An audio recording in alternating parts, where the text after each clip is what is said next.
Hello, welcome back to the Wrestling Newsroom. I'm your host, All Things Wrestling, and today we're going to be looking at all the wrestling news from Thursday.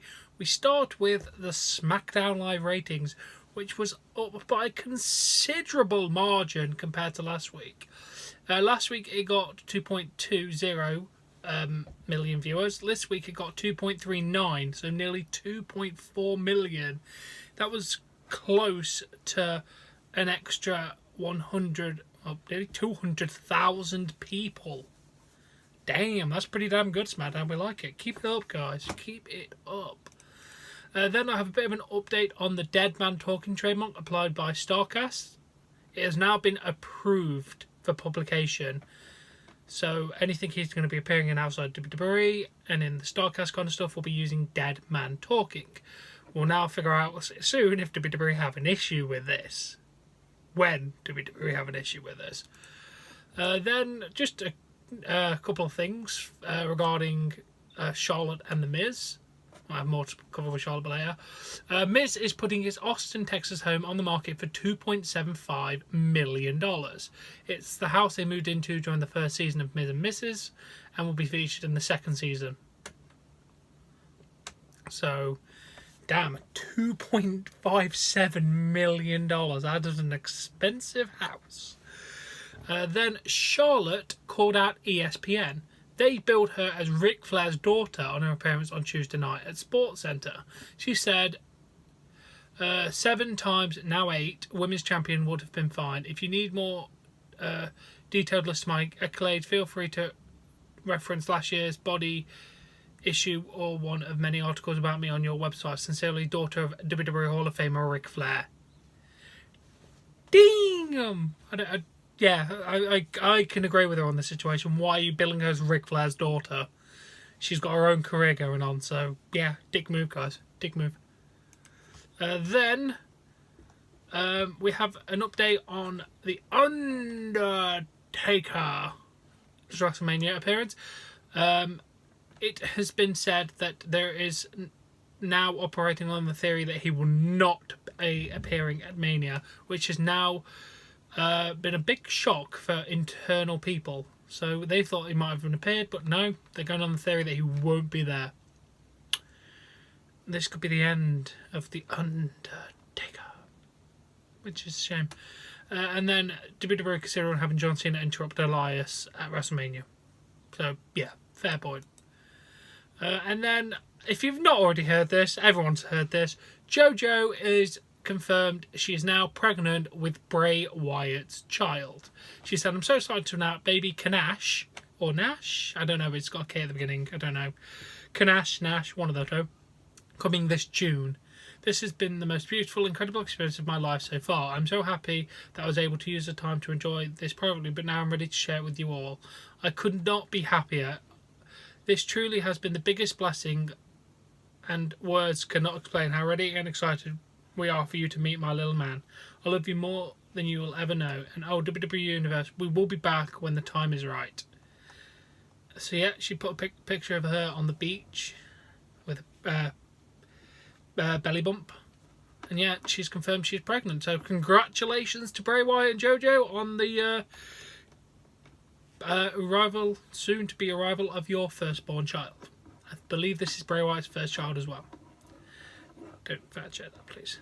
And then we move on to Nikki Bella explaining about why she retired from wrestling. Something we really couldn't out on Twitter Bellas is that people didn't realise how hard my comeback was for me to go to a place I call home and met the love of my life. Something else to bring up is when they showed you that I made a decision because I could not hang with the girls in the ring anymore. What they don't know is, because they never want me to talk about my neck, it's because of my neck. You saw what happened to Paige. Paige and I have the same hardware, so if I get kicked in the back of the head, I would get paralysed too, or even worse. So I can respect that. I can respect the fact that she doesn't want to get any more injured. So best of luck in your future endeavours, Brie Bella. And then Vince McMahon sells over 3 million shares of WWE Class A common stock yesterday. He sold it primarily to fund the separate entity of the company Alpha Entertainment LLC.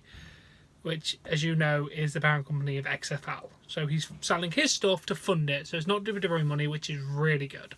So yeah, let's going to see what he's going to do with this. And then Mick Foley gave praise to Becky Lynch in an interview with Sky Sports. I believe their time has come. Becky Lynch has succeeded in becoming the biggest name in our business, and I think that's great. She's a good friend, she's a wonderful person, and I couldn't be happier. It couldn't have happened to a nicer lass. I go back to my messages about 8-9 months ago when she came to me for some advice. I told her to be patient and to be ready. Then when she's got the opportunity, ran with it like nobody I've ever seen, like Stone Cold Steve Austin. Yeah, basically she's the female version of Stone Cold, which is good. Then, first off, we'll get the Big Show thing out of the way, and then we'll discuss the Asuka Charlotte Becky thing going on.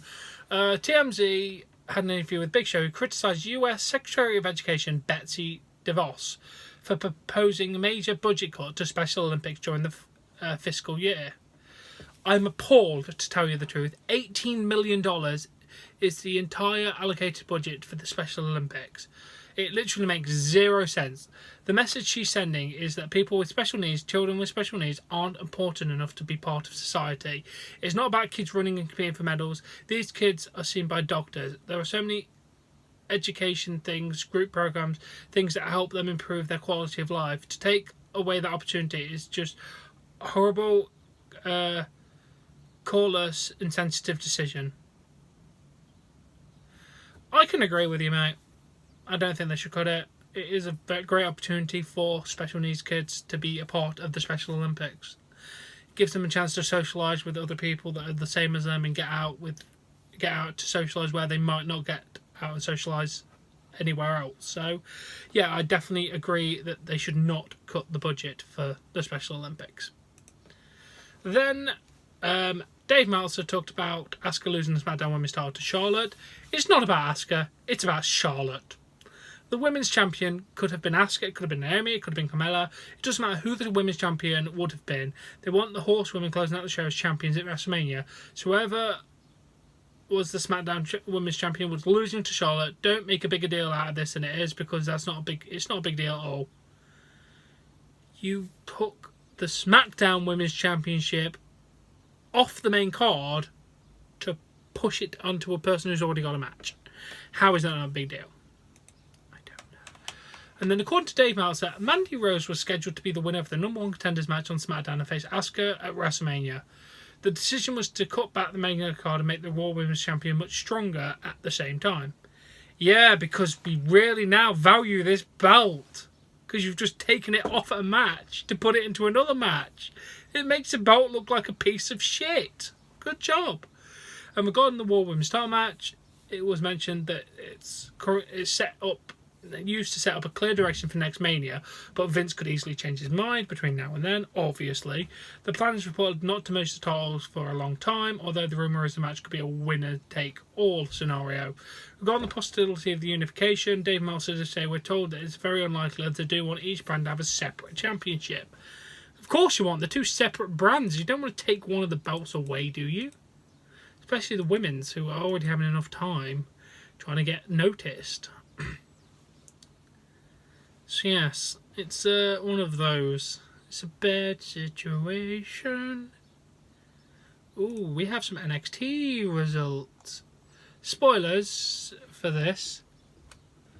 I just want to see who won the Dusty Road Tag Team Classic. Matt Riddle defeated Kona Reeves. Sounds like a big match. Oh, Ricochet and Aleister Black, who are now, guess, a tag team, beat the Forgotten Sons in the Dusty Rhodes Tag Team Classic. So Black and Ricochet are challenging for the NXT Tag Titles at TakeOver against War Raiders.